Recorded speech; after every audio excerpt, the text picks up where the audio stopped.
All right, so you're ready to dive into this whole German federal election thing. Right. Excellent choice. Let's do it. We've got a ton of news articles, poll analysis, even a visual explainer just to make sure we Wow. can try to wrap our things around the whole thing. Yeah, February 23rd, that's coming up quick. It is. And this is a big one. It's huge. Yeah, people are even comparing it to a U.S. presidential election in terms of the global impact. Yeah, and that's what's so fascinating, I think, about this particular election is just how much global attention it's getting. Mm-hmm. Germany's role in Europe, economically, politically, is massive. It's huge, yeah. And the outcome of this election could really send shockwaves Totally. throughout the continent and even beyond. So no pressure Right. on whoever gets elected chancellor. Right. Okay, so first off, Yeah. we've got to talk about the alternative for Germany, the AfD. Okay. Their poll numbers are kind of blowing my mind. They basically doubled their support since the last election. Yeah, they're polling somewhere between 20 and 21%, Whoa. which is significant enough that they could become the second largest party Serious. in the Bundestag, which is Germany's parliament. Wow. That's a huge leap for a party that was once considered Fringe? fringe. Exactly. Second largest party. Yeah. I mean, we knew they were gaining traction, but this is a whole other... It's a whole other level. What's fueling this surge? I mean, is it all about immigration or is there more to it? Immigration is definitely a key part of their platform, and it taps into this global trends that we're seeing, right? This wave of anti-migration sentiment. Uh-huh. But the AfD's appeal goes beyond just that single issue. Okay. They are attracting voters, especially younger voters, Interesting. who are drawn to this broader message of change and disruption. Mm-hmm. It's almost as if, the historical baggage associated with far-right politics Right. doesn't resonate as strongly with this generation. So it's not just about who gets in, it's about shaking things up entirely. Precisely. Wow. And their platform reflects that, leaving the Eurozone, Oh, yeah, that's a big one. for example. Big. That's a pretty radical idea. It is, yeah. But it speaks to a deeper dissatisfaction with the status quo, particularly the perceived economic constraint of the euro. Okay. Then there's their stance on Russia, calling for resumption of gas imports, a softening of sanctions. That's another controversial point, especially in light of the ongoing war in Ukraine, which the AfD also proposes to stop supporting. Wait, hold on. So they want to stop supporting Ukraine and cozy up to Russia. Yeah. That seems like a pretty big gamble in the current global climate. It is a gamble, but it reflects the AfD's worldview, which is often at odds with the mainstream consensus. Right. They also want to revise Germany's approach to its World War II past, Yeah. which further adds to their controversial image. But again, it's about disruption, challenging the established norms, appealing to those who feel like the current system isn't working for them. Right. And it's worth noting that even figures like Elon Musk Oh, yeah. What's up with that? are endorsing them,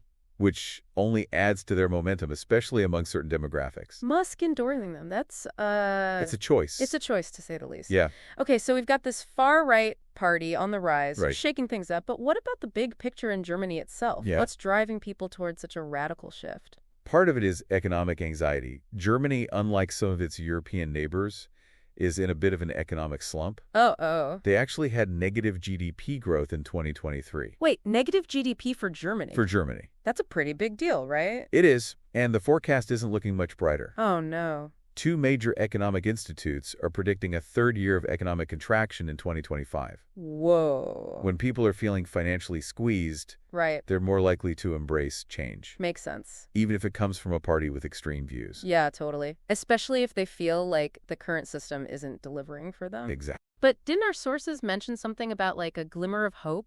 Oh, yeah. An economic sentiment index or something like that? Oh, yes, the ZEW index. ZW index. Yeah, basically it's a measure of how optimistic people are Okay. about the future of the economy. Got it. And it's been ticking upwards recently, Okay. suggesting that there's a growing sense that a new government, Uh-huh. regardless of who wins, might be able to turn things around. Okay. Whether that optimism translates into actual economic improvement, Right. that's a whole other question. So it's a mixed bag It is. of economic anxieties and a sliver of hope. Exactly. And this uncertainty is further compounded by Germany's complex relationship with the EU, Right. which we'll dive into a bit later. Okay. But first, let's unpack this whole firewall policy. Yeah, this firewall thing is fascinating. It's Yeah. like this unspoken rule in German politics that nobody wants to break. But Right. as the AfD gains more and more power, can this firewall really hold? Well, the policy essentially means that Other major political parties have pledged not to form a coalition with the AfD. They're seen as too extreme, too far outside the acceptable political spectrum. Right. But the question is, what happens if they become too big to ignore? That's the dilemma. That is the big dilemma. It puts the other parties in a really tough spot. Exactly. If the AfD becomes the second largest party, which is looking increasingly likely, Yeah. it throws a wrench into the whole coalition building process. Right. Can you really have a stable government when you exclude the party that represents a significant chunk of the electorate? Yeah, it seems almost impossible, like trying to fit puzzle pieces together that just don't belong. Right. It's a recipe for instability, for sure. Totally. And it puts immense pressure on the likely largest party, which, based on current polls, is probably going to be the CDU/CSU led by Friedrich Merz. Okay. And he's already been testing the boundaries of this firewall, remember? Yeah, that whole thing with Merz relying on AfD votes to pass a motion on immigration Yeah. was pretty controversial. It was a gamble. Yeah. And it definitely blurred the lines of this firewall policy. Yeah. It caused a lot of debate, but interestingly, about half of Germans Really? actually supported Merz's move, according to one of the polls that you shared. Interesting. It shows just how complex and divided public opinion is on this issue. Okay, so we've got the AfD shaking things up, economic worries, pushing people towards change, and this firewall creating a political logjam. Yeah. But let's not forget there are other players in this game, too. Right. Besides the AfD and the CDU/CSU, who else should we be watching? Well, you've got the Social Democratic Party, the SPD, Okay. which is the current Chancellor Olaf Scholz's party. Right. They're fighting to hold on to power, but their support has been slipping. Okay. And then there are the Greens, Okay. who have been gaining momentum, particularly amongst younger voters who are passionate about climate change and environmental issues. Right. And speaking of younger voters, weren't there some interesting developments with the Left Party? Yeah. I remember seeing something about them attracting a lot of support from that demographic. You're right. The Left Party is having a bit of a resurgence, especially among younger people who are feeling the economic squeeze and are drawn to their message of wealth redistribution and social justice. It's a really interesting development, and it speaks to the broader trend of political fragmentation that we're seeing in Germany. Right. So it's like this election is pulling voters from both ends of the spectrum. It is. So we've got this mix of established parties and those trying to shake things up. But Yeah. what are the big issues that they're all battling over besides the ones that we've already touched on? Well, immigration, of course, remains a central and often divisive issue. Right. The AfD has really tapped into that anxiety Uh-huh. and made it a cornerstone of their campaign. Okay. And then you have the ongoing debate about Germany's level of support for Ukraine. Right. And, of course, looming in the background is the question of Germany's overall role in Europe. Mm-hmm. And on the global stage, And speaking of Germany's role in Europe, that's something that our sources really emphasize. yeah, This election isn't just about Germany. It has implications for the entire continent. absolutely. Germany's an economic powerhouse. It is, yeah. It's the largest economy in the EU and a driving force behind many of its policies. Right. What happens in Germany impacts the whole of Europe. Makes sense. And with figures like U.S. Vice President J.D. Vance weighing in on German politics, Interesting. it's clear that the world is watching this election very closely. It's interesting how, like, all these external factors are playing into this as well. Right. You know, we've got the war in Ukraine, the energy crisis, a potential second Trump presidency. It's like Right. this election is happening at the intersection of all these global tensions. It's a pivotal moment for sure. It is, yeah. And it raises a lot of questions. A lot of questions. How will the outcome of this election shape Germany's relationship with the EU? Mm-hmm.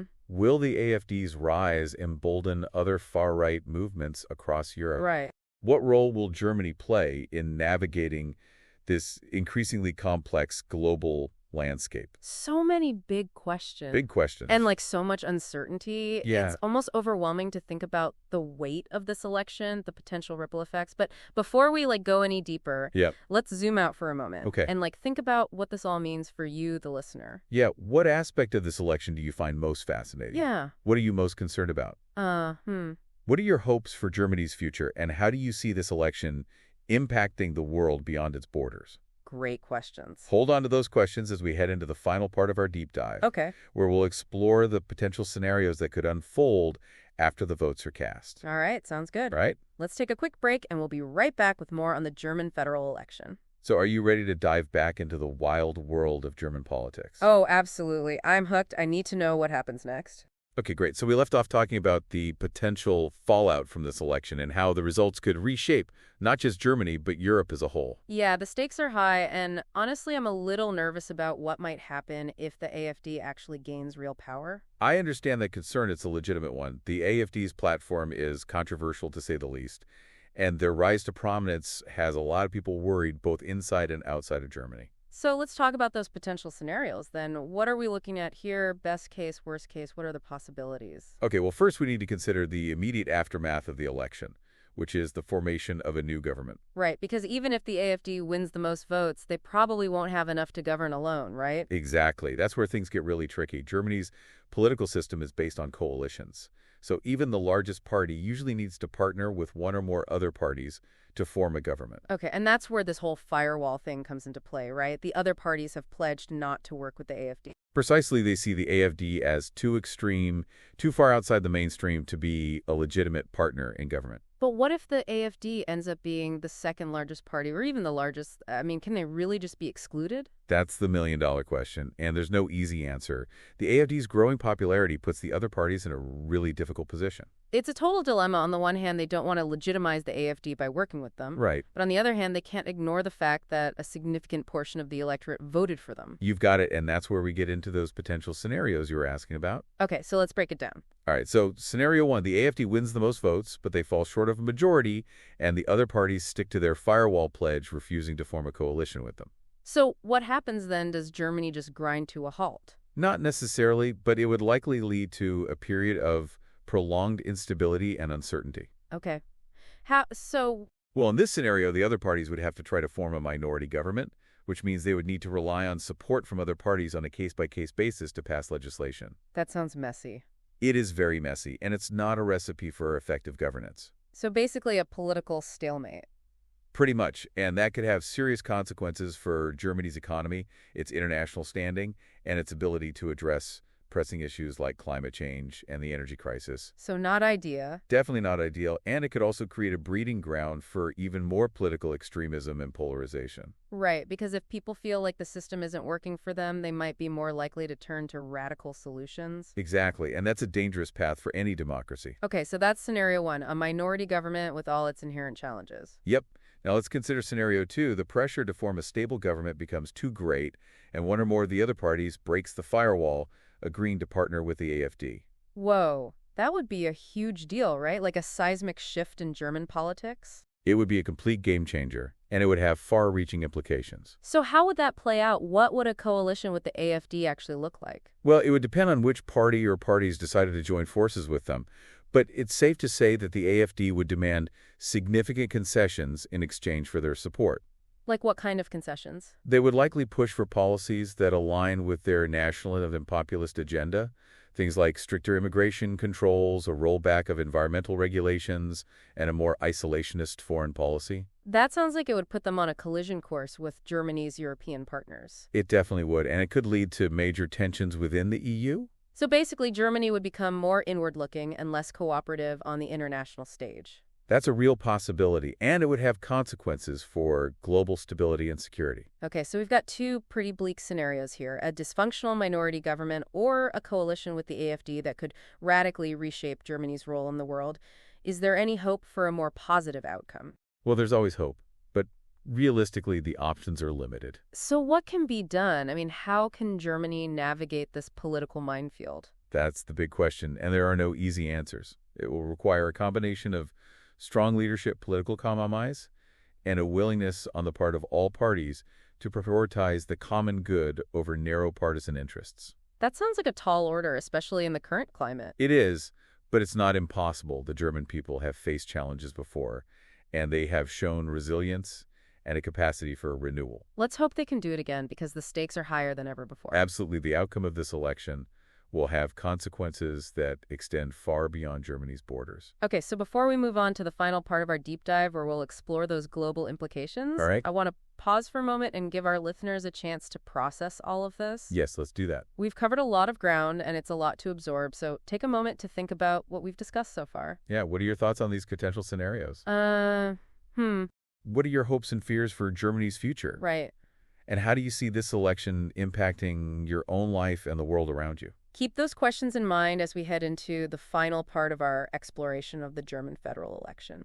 Okay, so the results are in. They are. It's safe to say that things did not go as most people expected. Understatement of the year, I think. Yeah, remember all that talk about the firewall preventing the AfD from gaining power? Right. Well, it seems like that firewall has crumbled. It has completely crumbled. The AfD won a resounding victory, Oh, wow. securing 25.3% of the vote, becoming the largest party in the Bundestag. Wow, that's huge. It's historic for them. Yeah. And a major wake-up call for the rest of the political establishment. Okay, so the AfD is the biggest party. Yeah. But they still can't govern alone, right? Right. So what happens now? Well, that's the big question. Yeah. Germany's in uncharted territory. Totally. The other parties are scrambling, trying to figure out their next move.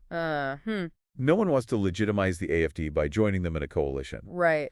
But they can't ignore the fact that they represent over a quarter of the electorate. Right, so the coalition talks are going to be... Oh, they're going to be a mess. A mess. Incredibly complex, fraught with tension. Can you walk me through some of the potential scenarios? Like, Sure. what are the most likely outcomes, both short-term and long-term? Okay, so in the short term, the most likely scenario is a minority government. Okay. Probably led by the CDU/CSU since they came in second. Mm-hmm. They would have to rely on support from other parties on a case-by-case basis to pass legislation.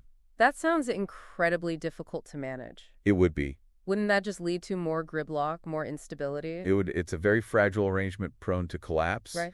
And that instability could further fuel anxiety and dissatisfaction, potentially playing into the hands of the AfD in the long run.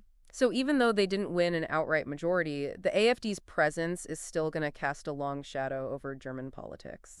Absolutely. This election has exposed these deep divisions within German society, division over immigration, the economy, Germany's role in Europe, its place in the world. Yeah. These issues aren't going away anytime soon. Right. And the AfD will likely continue to exploit them to their advantage. It's like this election has brought all these underlying tensions to the surface. It has. And it's created this, unease about the future. Yeah, that's a good way to put it. And it's not just about Germany. Right. The AfD's victory is sending shockwaves throughout Europe. Uh-huh. Other far-right parties are feeling emboldened. Yeah. And the whole European project, which is built on integration and cooperation, is facing a serious challenge. It feels like we're at a turning point. We are. Not just in German politics, but in the broader global landscape.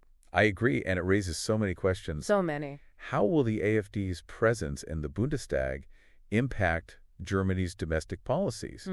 Will they push for their more radical ideas? Like what? Like leaving the Eurozone or ending support for Ukraine? Right. How will this impact Germany's relationship with its European partners and its role on the world stage? It's almost too much to process all these potential ramifications. It is. Let's shift gears for a moment and bring it back to you, the listener. Right. Thinking about everything we've discussed. Yeah. What stands out to you as the most significant takeaway in this election?